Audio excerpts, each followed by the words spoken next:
Hey everybody, it's Baer from Convince and Convert. Hope you are having a fantastic day. Joined this afternoon by a man who needs no introduction, but I'll provide one anyway. Futurist, big thinker, gadabout, raconteur, and author of The End of Business as Usual, Mr. Brian Solis, also a champagne lover, as I recall. This is true. So that is a lot of things. Congratulations on the new book. We just can't stop you from writing books. There's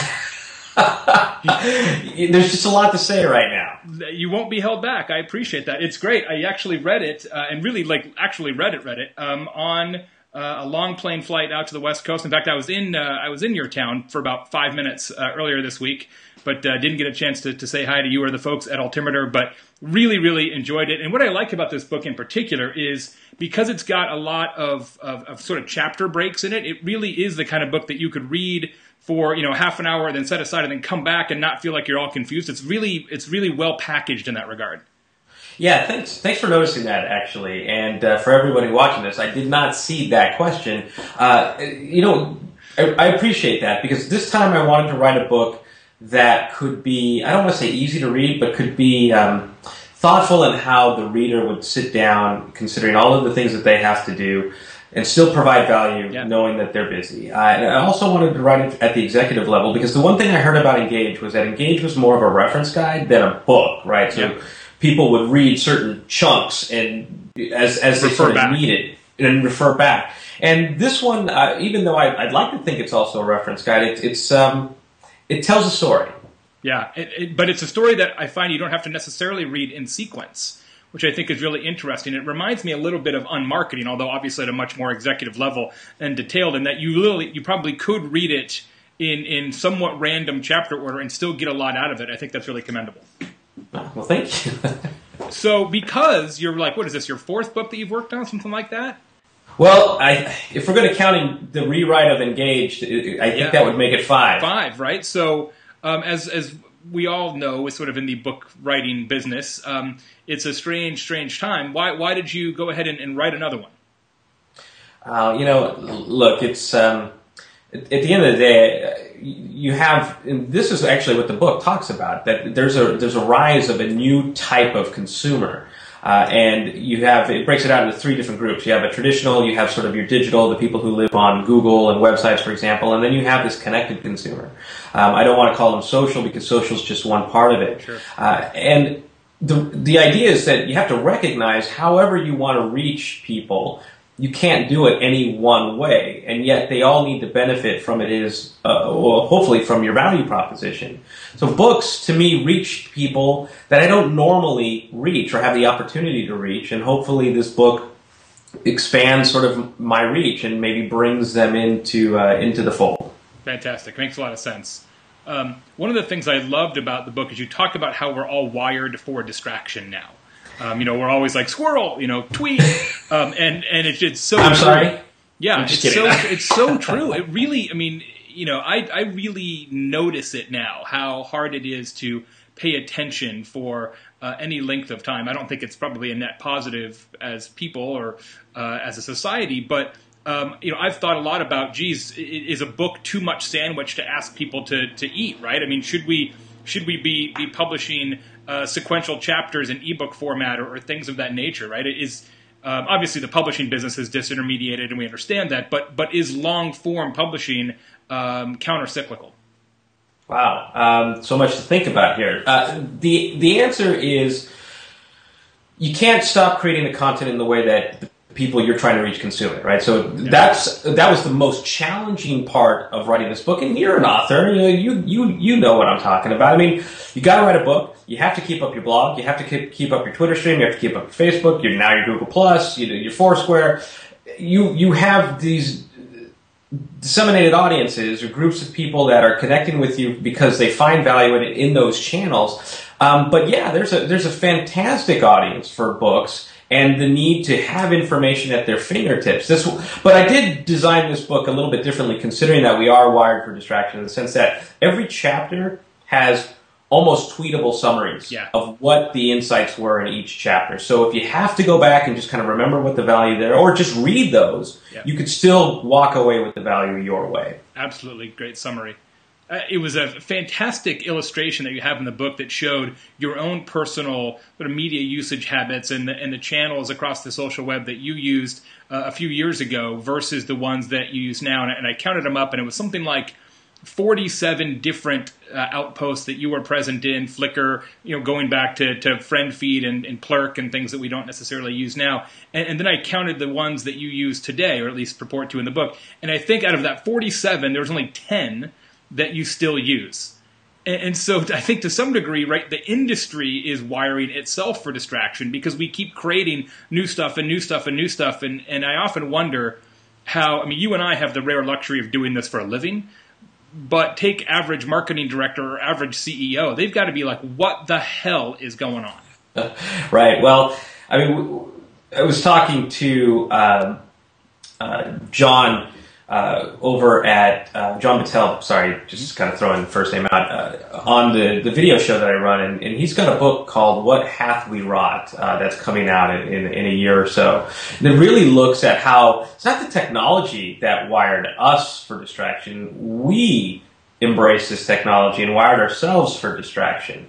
And there's sort of a subliminal message in the first half of the book where, even though it's written for executives and professionals to help them understand how to embrace this new type of consumer, there is this underlying theme there where I hope people pick up on it, that if you are that connected consumer, that you're understanding that, number one, you're not alone, but number two, part of the onus of improving your own online experience, your own digital experience, is becoming a very critical curator of those experiences through relationships, through information that you share and consume. And so as you saw in those two graphs, my point was that I shrunk it. Yeah. And that I found the channels that had the greatest value to me, and not just for me to promote what it is I'm working on, for me to learn, right? Also, what's really important is that I've changed who I follow in each of those networks as it pertains to what I find fascinating or interesting, or where I think I could add value. And so I'm constantly expanding and contracting these networks so that there's value on both sides. And that's part of the theme of that first half. If you are the people that you're trying to reach, you have a responsibility to improve your own online experiences, which I call the ecosystem, lovingly, of course. Yeah. I'm glad you mentioned changing who you connect with in different outposts. As you know, there's been somewhat of a micro trend recently of people just sort of saying, you know what, I'm throwing up my hands. I'm going to, especially on Twitter, unfollow everybody and then sort of start from ground zero. I know Chris Brogan has done it. Other people have done it. What do you make of that? Is that a sign of the times? Is that a sign that we did it wrong the first time? To me, that is a symptom of a bigger issue. Look, I mean, I've studied this, actually. I mean, the idea of social network fatigue, the idea of, and there's parts of this in the book where we talk about the effects that this is having on society. I use examples of students who are feeling like even though they've wired themselves for this, that they can't keep up with what it is that they're creating. There's this sense that not only are they always on, but there's this psychological need to be always on. Otherwise, they feel like they're missing out, they're disconnected, their relationships are going away from them. So part of this is self-created, but also it's perpetuated through, I don't want to call them, the quote-unquote social media experts. I mean, I could tell you that year after year I would have to get in debates that would justify my friend-to-follower ratio on Twitter, for example.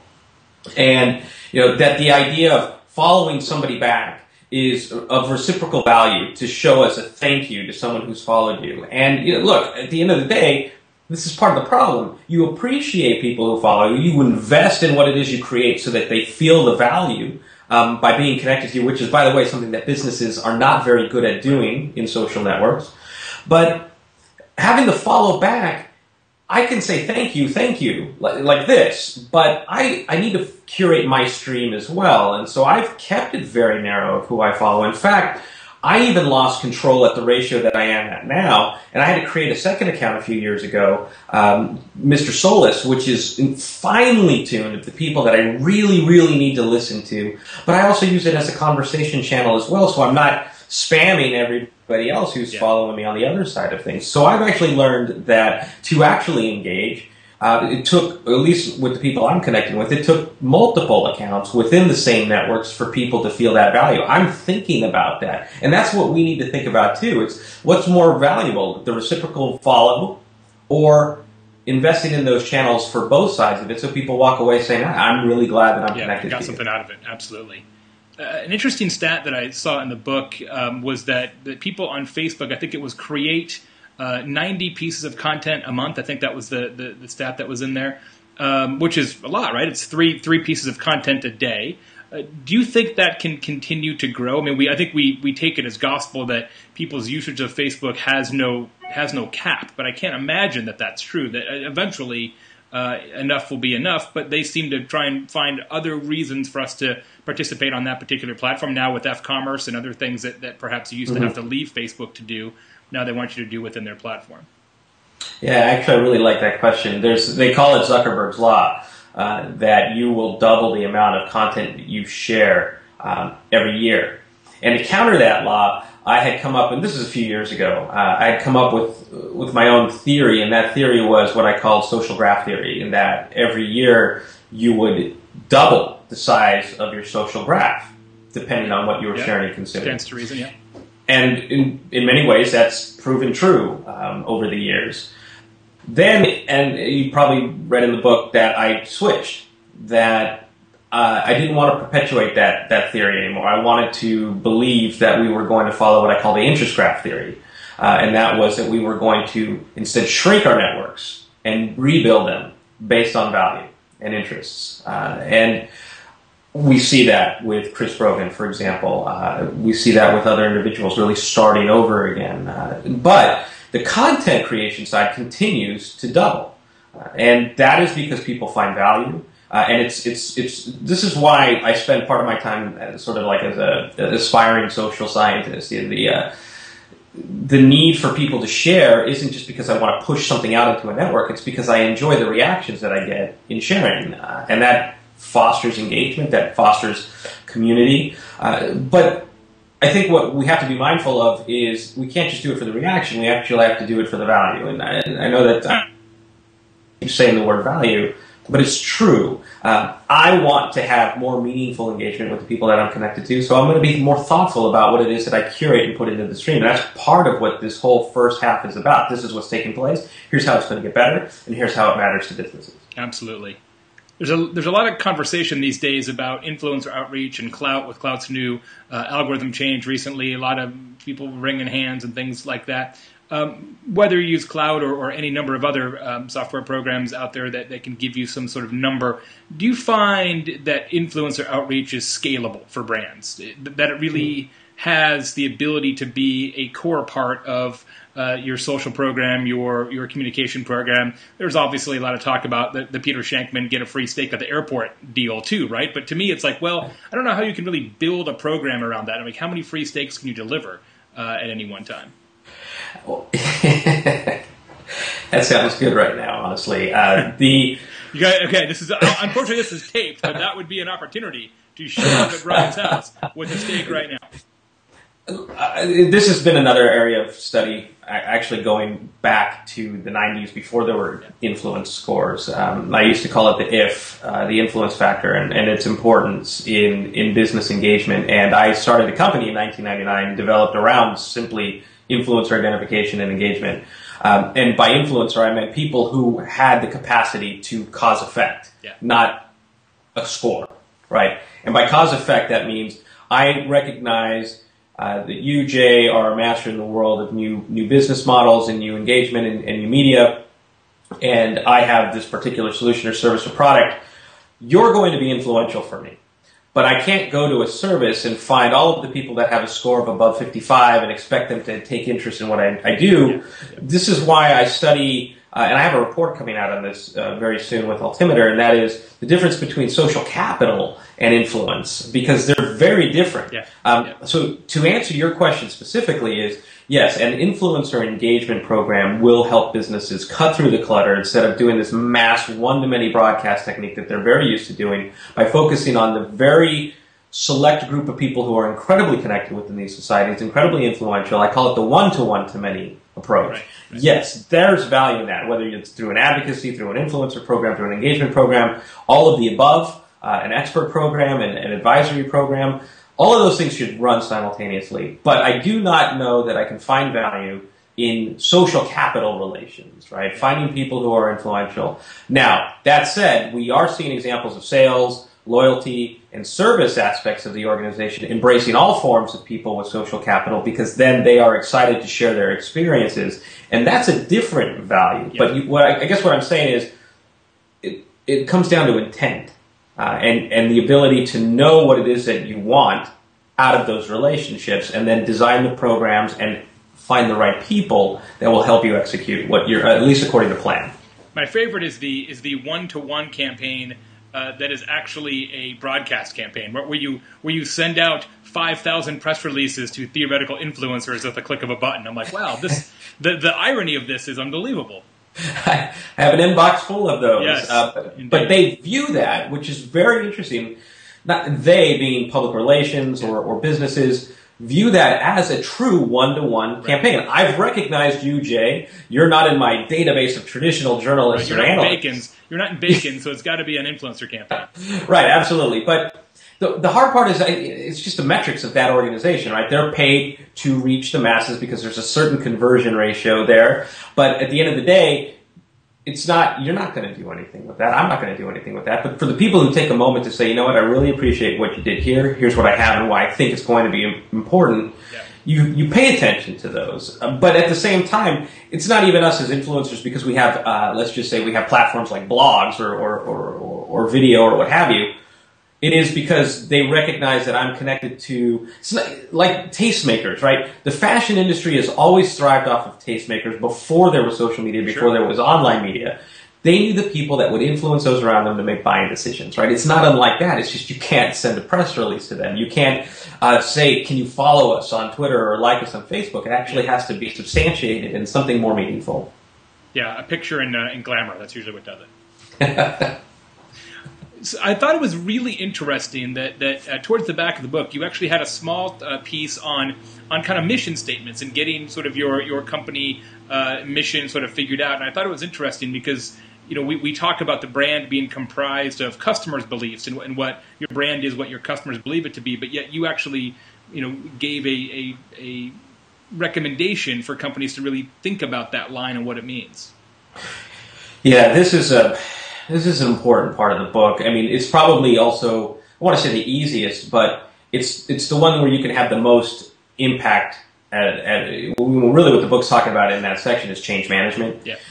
And this is sort of the quickest part to getting on a new road to change. And that is, I talk about earlier in the book the idea that, you know, your brand is sort of this collection or this collection of shared experiences. Mm-hmm. And I show examples of, you know, if you search a particular brand on Twitter or Facebook and you feed that into a word cloud, all of these words are the words that people feel about your brand. There's nothing you can do or say about that. You can just recognize it. And this is where a lot of businesses say this is exactly why we don't want to be in new media, because we lose control. Right. But in reality... You actually never had control, but that's another point. Yes, that's right. You never had control because those are the experiences, real experiences of people right now. Yeah. You actually now have an opportunity to take control because you can steer those experiences. And so there's a lot of stories and formulas and frameworks that I share on how you can steer experiences. And starting with the mission statement, it's... You know, first of all, you read a lot. I think I included a few in there that were, I don't even know what they say. And then a couple of examples of, you know, here's something that means something. But more important, if you're looking at connecting with somebody in a very social and a very emotional ecosystem, then you have to stand for something. What's your vision? What's your mission? I mean, again, you're talking about alignment with people. And what people are saying, especially in social media, is that they want to be able to align with your values. So you have to rethink what those values are. Yeah. Yeah, what are those values? What is our vision? So a lot of companies that I work with today, we re-examine those. It's quite a political conversation, as you can imagine. But when they see what the output can do, where people can align with it. And then more importantly, that it drives your online and your digital strategy and engagement programs because you're operating around a renewed vision that people can stand behind. then it takes on meaning. It's not just a statement; it's actually a mantra. Absolutely. I'm glad you sort of documented the pieces of change management and the processes that you go through, and you actually talked about identifying a change team within the organization, having people sort of tasked with making this work. What sort of attributes do you look for somebody who would be a good member of a change team?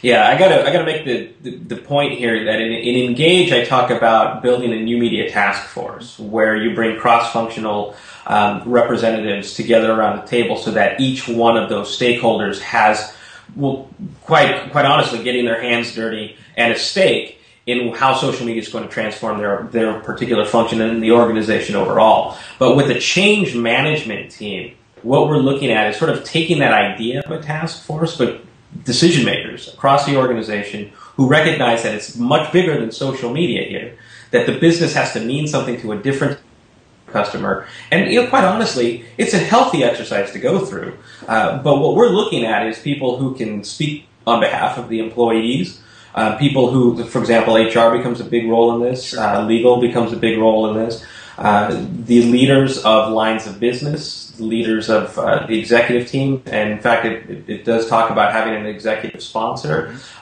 who can oversee this and has reports to bring it back to the top level. It also shows that the size and shape of that change management team is going to depend on sort of like this internal audit that you do that talks to leaders and change agents within the organizations to recognize the gaps, so that becomes your mission on how to bridge those.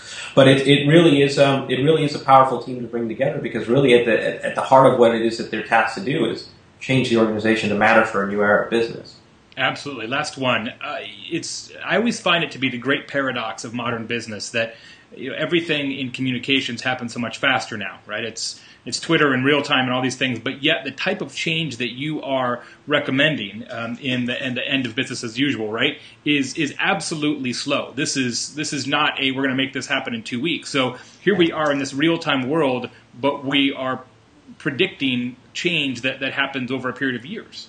Yeah, absolutely. I mean, many companies that I've worked with on these particular tasks, I mean, the stories I tell in this book have been underway for 2, 3, 4 years already, and we're still a long way to go.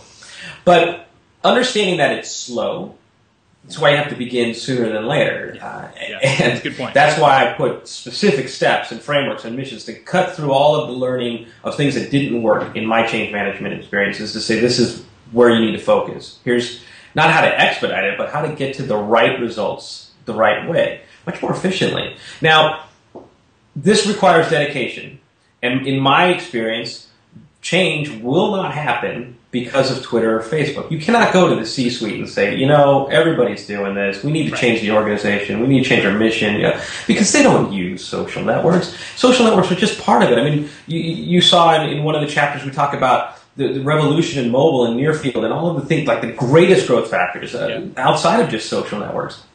How people want to interact with a transaction, let alone an entire brand.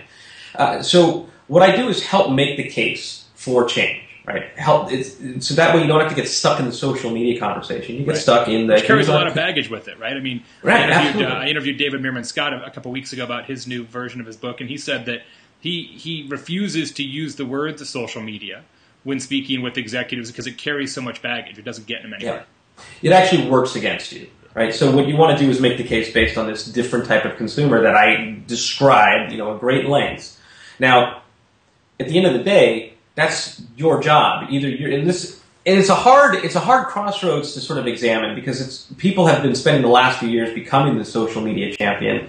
But I say, you're at this crossroads, right? And you can go in one of two directions. One is you can continue to build out social media within the organization because it's important. You still have to build it out the right way, which is the mission of Engage. The mission of this book is to say, or you could become a change agent.